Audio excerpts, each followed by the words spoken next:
Sure, we can start anytime. May start na po.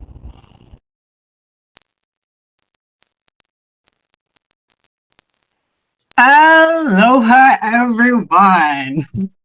We are Group 1, and today we'll be presenting to you the promise of Benham rights, particularly its history, the major loopholes that surrounds it, and of course the laws and the different laws that protect it. With me today are my group mates, Mr. Cal Corral, Mr. Cruz, Miss Erica Del Mundo, and of course, our lovely presenter, Miss Nice Patricia.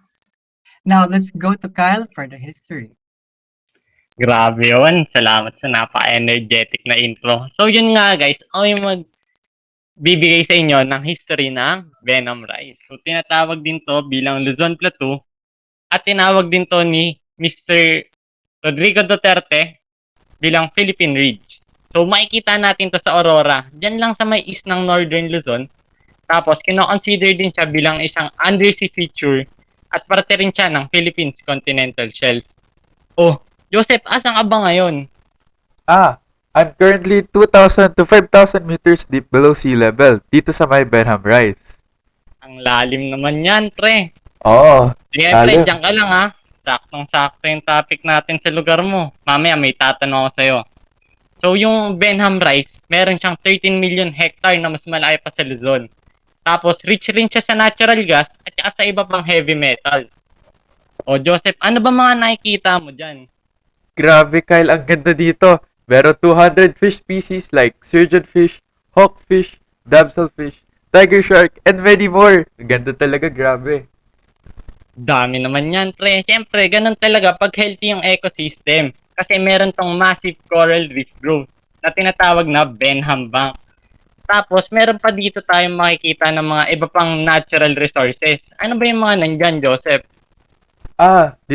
According sa ating detector, madaming manganese na present dito sa area. Pero saan nga ba makakatulong yung manganese na yan? Buti na tanong mo, na-research ko yan eh. Pwede itong gamitin bilang isang component sa steel production. Tapos ginagamit rin siya bilang fertilizer at sa ceramics. Sa pagkaalam ko, meron ding methane hydrate dyan eh, na ginagamit bilang source of clean hydrocarbon energy. Tapos dahil sobrang dami ng resources dito, pwede rin natin siyang gamitin bilang isang natural capital. At hindi lang yon, nakakatulong din siya sa mga mangingisda natin na taga Infanta, Real Quezon, Baler Aurora, Catanduanes, at iba pang mga kalapit na probinsya dahil mahalaga to bilang isang fishing ground para sa tuna. Oh, hanggang dito na lang ako. Ikaw naman, Erica. Ayun, thank you, Kyle. So ngayon na pag-usapan na natin ang history at benefits, we will now move on to the major loopholes. So ang Philippine rice daw ay isa siyang developmental habitat for tuna and syempre sa mga ibang mga marine life. So isipin nyo, kung tatanggalin natin yun, mawawalan sila ng development at mawawalan din yun ng productivity. Kawawa naman si Nemo tsaka si Dory. Ang sabi din, it's not about the value of the tuna, kung hindi, sa space na nag-a-allow dun sa mga tuna at sa mga isda na mag-exist and mag-thrive. Ang susunod yan ang culture and livelihood. Kino-cover nito yung preservation of local ways, recreational activities tulad ng tourism at sports fishing. Sabi ng Department of Foreign Affairs na ang Pilipinas lang ang mayroong sovereign rights and jurisdiction para sa Benham rights. Meron tayong karapatan to explore, exploit, and manage the natural resources. So it is our responsibility to protect it. China din, meron din silang right to conduct activities tulad ng fishery research, navigational purposes, and surveys on water salinity and water currents. Pero, kapag natagpuan ang Chinese vessel na nagpa-fly sa area para maghanap ng resources conducting seismic activities, mababiolate nila ang UNCLOS law or the United Nations Convention on the Law of the Sea. Kagaya nga ng sinabi ko, ang Pilipinas lang ang may exclusive rights to explore, develop ng mga resources. Dahil ang mission para sa Benham rice nito ay para malaman kung yung Benham Bank ba ay merong biologically productive. Ang ibig sabihin nito, kapag yung tubig, meron siyang capacity to support organisms. Kasi it holds tremendous potential for discovering more unique species na hindi pa natin natatagpuan or nalalaman at dahil sa outstanding samples ng mga marine resources. O teka, ano na Joseph? Kaya mo pa ba today, friendship? Asan ka na? Teka, di ko kakayanin. Kailangan mo nang tumaas sa surface. Tara, wait lang. Ayan, nasa beach na ako, guys. So ngayon, tatalakayin ko naman yung mga national and local laws na nag-govern dito sa Benham Rise. So una, the Philippines may establish and use artificial islands, installations and structures, conduct marine scientific research, and protect and preserve the marine environment. And all states sa buong mundo have the right of freedom of navigation and overflight. So this comes from the Philippine Exclusive Economic Zone Act of 2004 from Senate number 815. Yung mga laws na to, ginagamit sila para ma-clarify and ma-enhance yung importance na research sa country natin. Because we all know that professionals in the field of science and technology are seldomly recognized in the country. Yung mga laws na to, parang binibigay natin yung due nila from the government, which supports them then.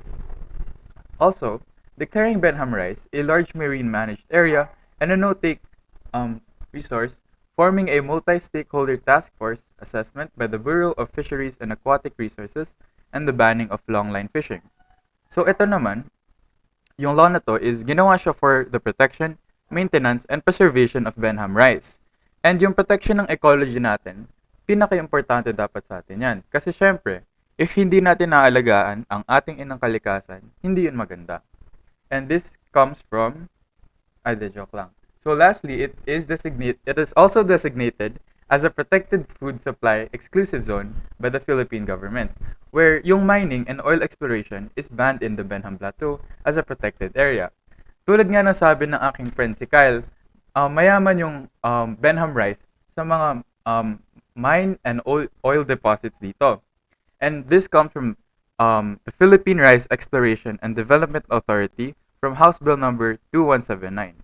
Even though yung promise ng Benham Rice economically sa atin in the Philippines is very high, dapat hindi natin i-trade yung values natin for monetary value. And we should always remember that these laws help us in the sustainable development of the Philippines. Yun lang, let's go back. Back to you, Gab. And that concludes our presentation. Guys, how did you like it? How did you find Benham Rice after hearing all about its history, some major loopholes, and the laws about it? Did you love it? Did you hate it? You can tell your comments or reactions in the comment section below. And if you do have questions, we will try our best to answer it. Again, thank you so much for listening. This has been Group 1. A question to the group. Have you ever encountered what do you call this one? The invasion of Chinese vessel within the Benham Rise? Na-encounter niyo ba yung issue or news about that one? That China is or having an ambition, a maritime ambition to explore the area. They're claiming the West Philippine Sea as theirs. And we have our Benham Rise, another potential area for their maritime ambition. Have you ever encountered that issue po or news recently? Recently. What can you say about that one? Sir, we've encountered news articles about it po, wherein Chinese vessels kind of stopped or parked, as Miss Erica said earlier, in the area. According to the law, it is alright for them to stop there if their intention to do that is for research and exploration only. But since they stopped there for a prolonged period of time, it was kind of suspicious to the government, and they kind of had a talk about it in regards to China stopping there, because there were rumors that China was using it for surveying underground natural resources. Yes, sir. So that's where the loophole comes in, wherein they're only supposed to use it for research and exploration. But if China starts to abuse it and exploit the natural resources, we should protect our rights as a country and fight for our sovereignty for Benham rights. We should exert our sovereignty for this new landmass for what do you call this one? Protecting area underwater. So basically, what is benham rice? Categorically speaking, in the landscape of the ocean floor, is it a ridge? Is it a continental shelf? Is it a volcano? Or is it a caldera? Are you familiar with those land formation? Sir, based po dun sa ni-research namin, part daw po siya ng Philippines continental shelf. Continental shelf. So basically, this is part of the Philippine continental lithosphere. However, it is submerged underwater. Okay? So still, it is part of our continent and we should exert our sovereignty for its protection. Now, Mr. Cruz mentioned, or the reporters mentioned a while ago, that there are some Chinese vessels lurking in this region. And according to their what was this one excuse, they are there. Their vessels are present there because of research. However, since we have the sovereignty for that area, they should ask for our consent or permission to allow them for research purposes. Anybody can perform research there, but out of respect and courtesy to our sovereignty, to our constitution, all these nations would like to explore the Benham rice should ask for permission muna. Okay? Ano pa ba? Have you ever encountered the apolaki within the Benham rice? Are you familiar with apolaki?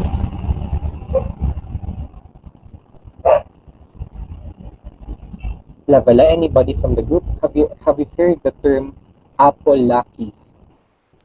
It was discovered last 2019 within the Benham rice. Are you familiar with apolaki? It is considered to be the largest caldera in the world. Okay. Sige po, I think we have time na po. So kindly take a look on Apolaki caldera. It is located in our country and it was recently discovered by a Filipino scientist, okay, and published internationally. Okay po. So thank you very much the for your attendance and for your participation, and see you next week po. Okay, so guys, don't forget to submit the requirements within this week po. Okay, thank you very much. Thank you, sir. Thank you, sir. Thank you, Bye, thank Thank you, you. sir. Thank you, sir. Thank you, sir. Sir, tanong ko lang po. Okay lang Yes. po ba mag-Tagalog dun sa earthquake drill? Uh, Kahit ano, lagyan mo naman ng onting Taglish. Sige, Okay, sir. no problem, no problem. Thank you, sir. Bye, sir. Okay, bye-bye.